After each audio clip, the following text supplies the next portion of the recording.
35 anos, parece que foi ontem, né? Mas 35 anos de vitória, de lutas também, né? Muitos embates, muitas lutas, muitas resistências, né? Nossa igreja é uma igreja que caminhou na frente do tempo, né? E através dos evangelismos estratégicos, através do louvor, da adoração e da pregação de uma palavra revelada que atraiu multidão de pessoas para o Senhor Jesus Cristo. 35 anos que nasceu o Projeto Vida Nova. A igreja não se abre, a igreja nasce. Precisamente quantas pessoas começaram, não me lembro, mas eram pouquíssimas. Foi no porão da casa dos meus sogros, né?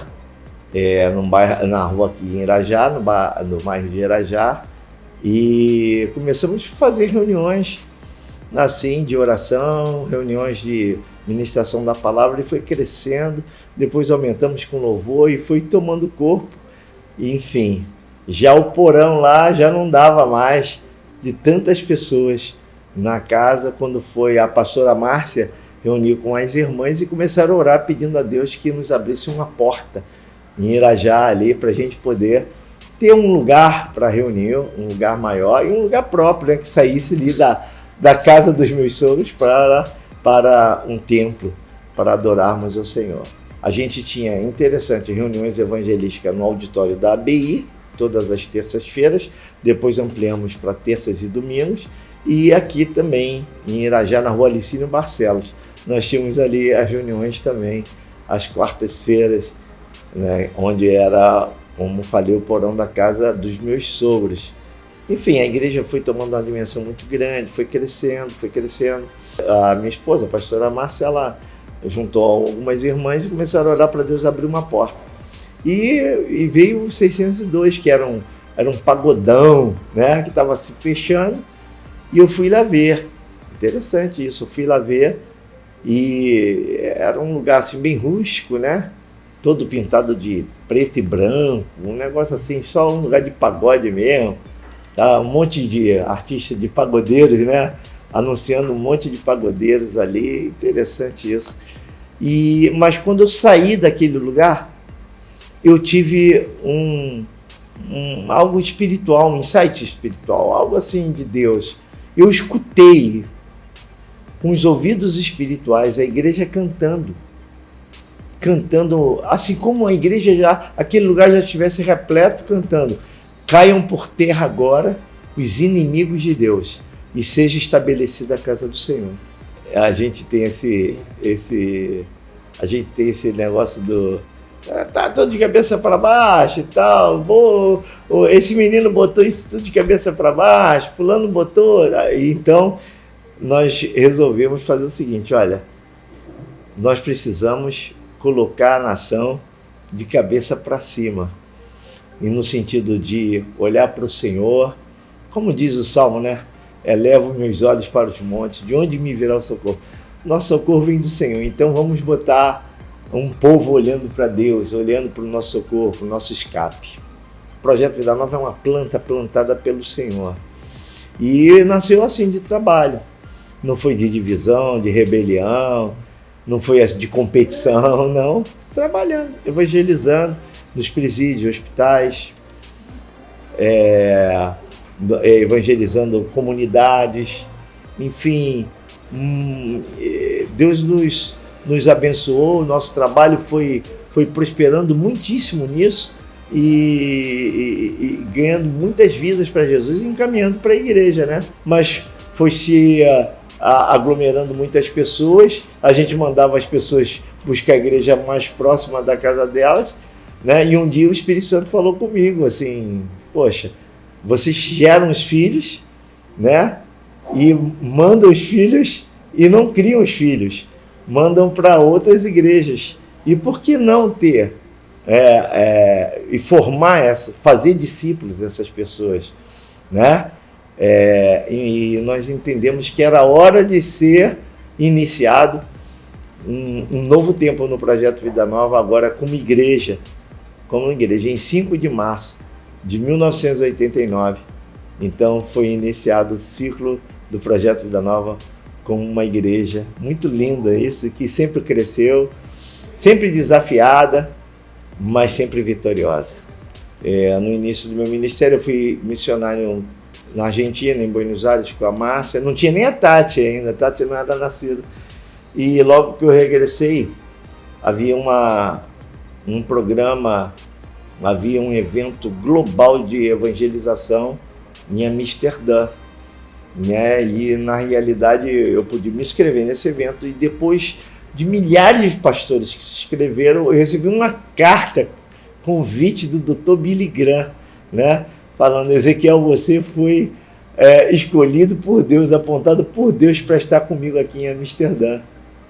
Isso no ano de 1986. Aquilo ali encheu meu coração de alegria. E Dr. Billy Graham, então, a associação evangelística Billy Graham, na pessoa do Dr. Billy Graham, então eles custearam a minha passagem de avião, minha alimentação, minha hospedagem, me deram ferramentas, tudo visando uma estratégia global. E lá eu tive conexões globais também, né? Do Polo Norte ao Polo Sul. E dali surgiu a visão do Projeto Vida Nova, onde eu pude ver também o que estava acontecendo entre as nações, o que Deus estava fazendo entre as nações. E eu vim ali com a mente muito aberta, com a visão muito aberta. Falei: caramba, né? E o Deus chegou o momento da igreja, chegou o momento, aqueles anos foram anos assim muito tremendo, né? Os anos 80, anos 90. E justamente em 89, depois de 3 anos que eu tive em Amsterdã, nesses 3 anos, em alguns anos trabalhamos somente evangelizando, e depois que ganhamos bastante almas para Jesus, aí sim o Espírito Santo nos impulsionou a transformar aquele movimento todo numa grande e poderosa igreja. A igreja tem 3 coisas que assim impulsionaram muito a igreja, que foram os evangelismos estratégicos, foi a ministração da palavra revelada e o louvor e adoração, que revolucionou o Brasil. Nos anos 90, 2000, 2010, o Brasil todo cantava praticamente os hinos do Projeto Vida Nova. Muito legal isso, né? Muito bom, a gente revolucionou. Muitas pessoas encontram comigo e falam: um divisor de água antes do Projeto Vida Nova e depois do Projeto Vida Nova. Então o Projeto Vida Nova veio marcando um novo tempo na história da igreja no Brasil.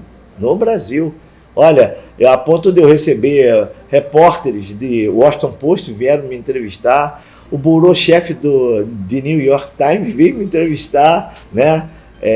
Larry Holter, o nome dele, eu não sei se ainda é. Enfim, e a igreja tomou uma repercussão internacional por causa da louvor, adoração, evangelismo estratégico e as mensagens reveladas que vazavam para o mundo todo, né? E hoje nós, como efeito disso, nós temos igrejas nos 4 continentes, na América do Norte, América do Sul, na Europa e na África, para a glória do nome do Senhor Jesus.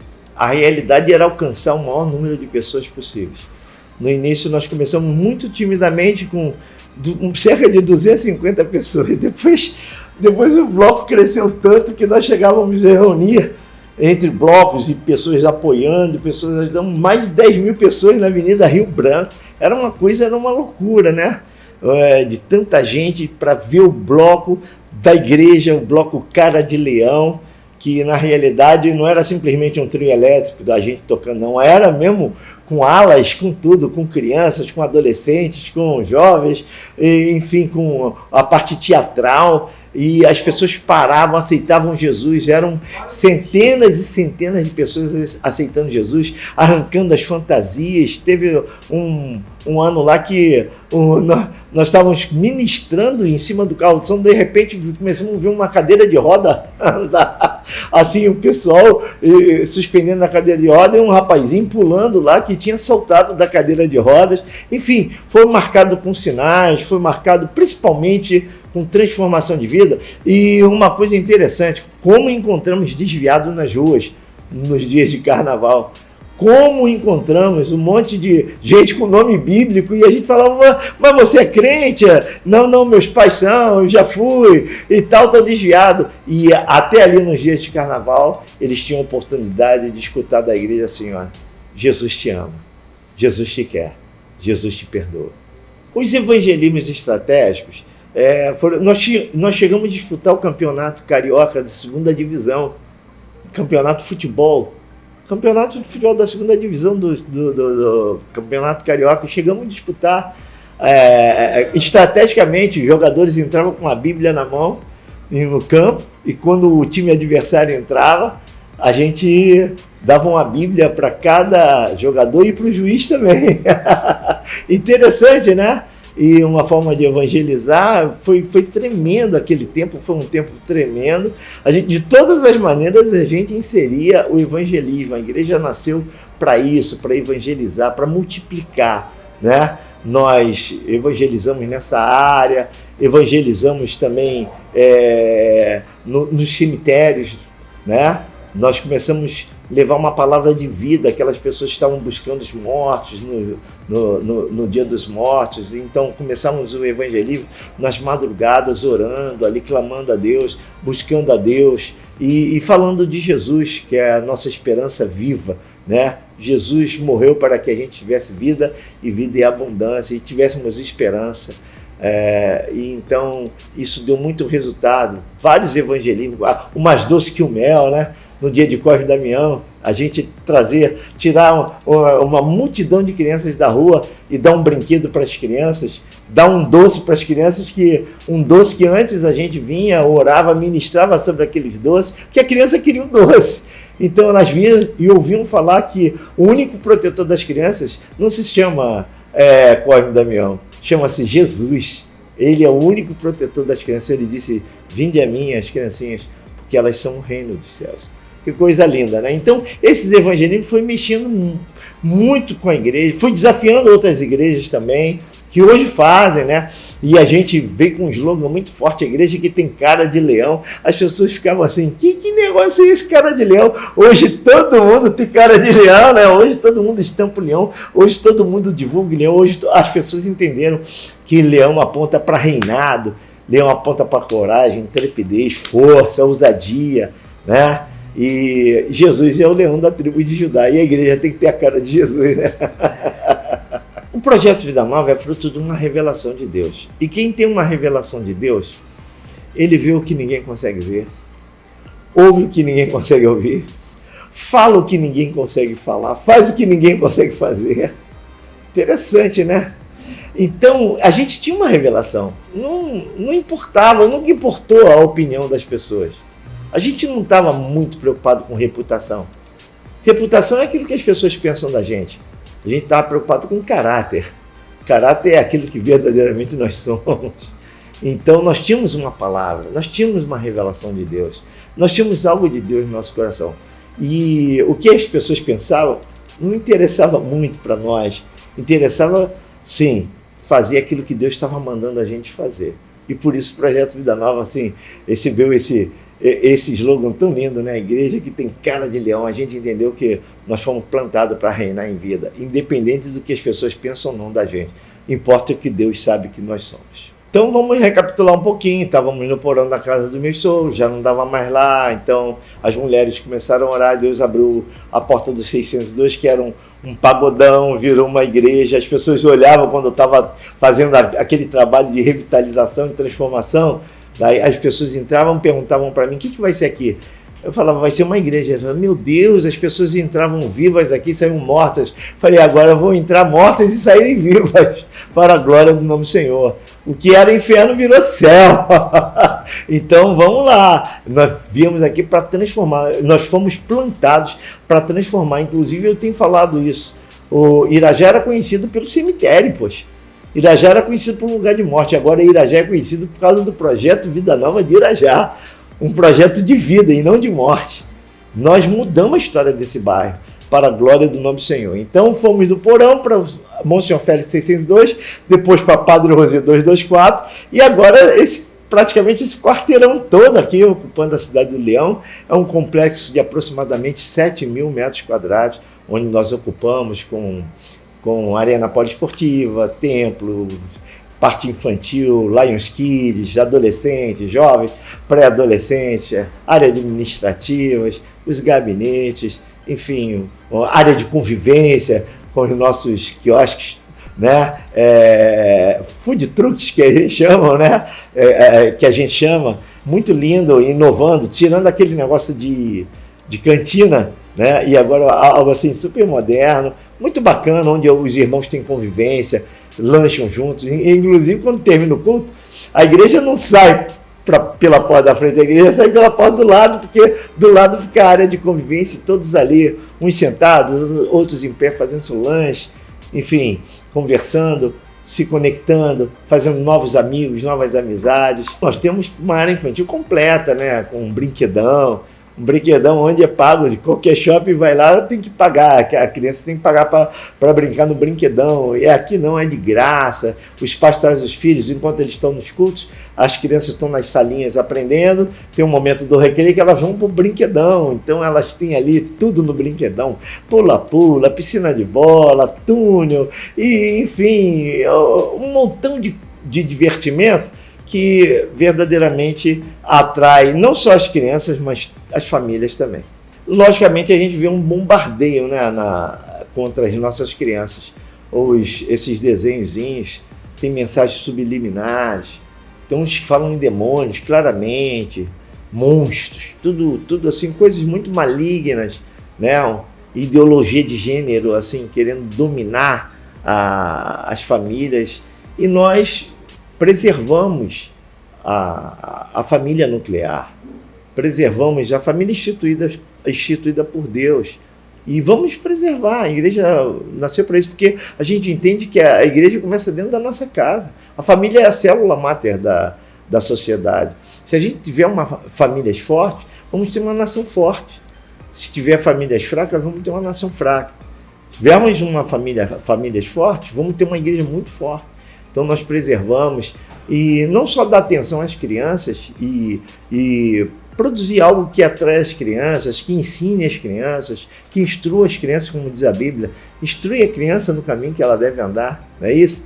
E mais tarde ela não vai se desviar desse caminho, e é assim, nós estamos instruindo as crianças. Se eles estão bombardeando as crianças com um montão de coisa, com prostituição e outras coisas, nós estamos deixando no coração da criança uma semente do coração de Deus.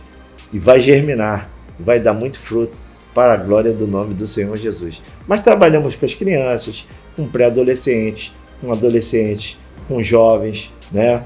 Com terceira idade. Enfim, a igreja é uma igreja plena, uma igreja completa. Sem falar no centro de cidadania, onde nós atendemos muitas pessoas necessitadas, independente de serem crentes ou não, serem evangélicas ou não.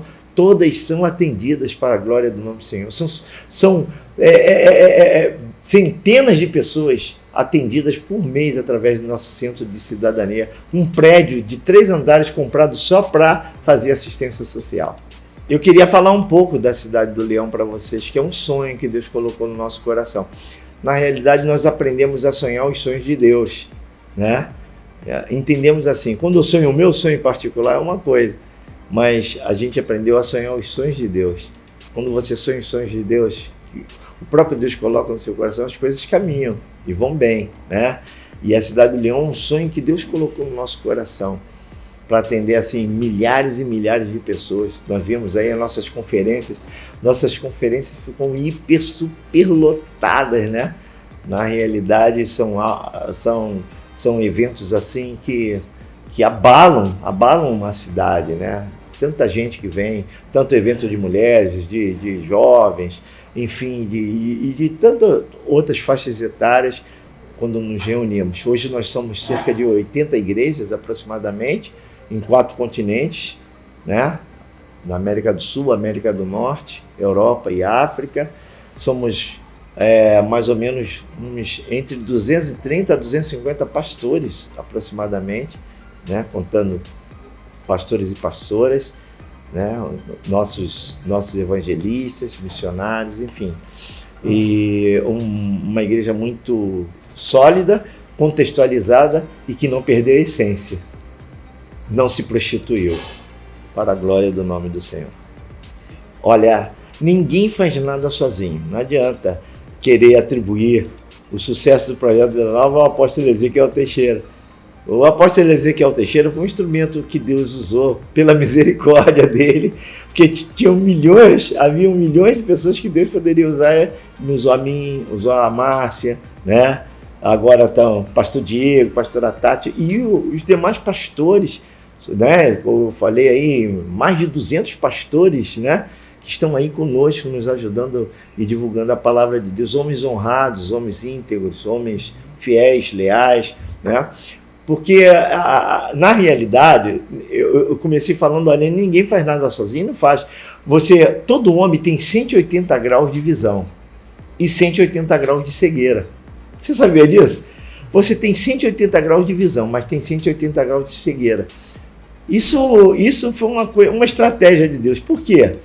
Porque você não pode caminhar sozinho, porque tem coisas que você vê claramente e nitidamente. Tem coisas que você já não vê tão nítida, mas tem coisas que você não vê e que você precisa de ter amigos do lado, companheiros do lado, pessoas ao seu lado para te ajudar a enxergar aquilo que você não enxergou e te ajudar e te alertar, né? E te motivar, né? Aconselhar. Isso é muito importante. Aí você começa a ficar pleno, você começa a ficar completo, porque os outros 180 graus de cegueira são complementados por amigos, por companheiros, por pessoas que Deus bota do teu lado para conduzir a visão, para caminhar com a obra, até que Ele venha.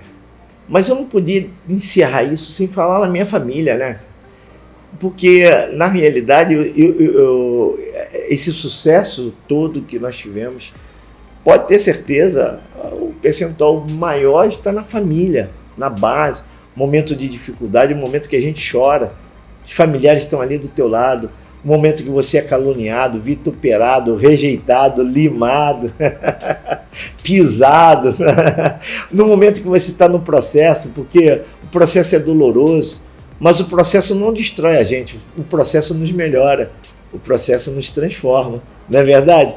E nesses momentos que a gente está passando pelo processo, antes de chegar no propósito, né? São momentos que a gente precisa, principalmente da família, ter uma esposa, né, amiga do lado, parceira, filha. Minha filha é um amor, meu genro, um filho que Deus me deu.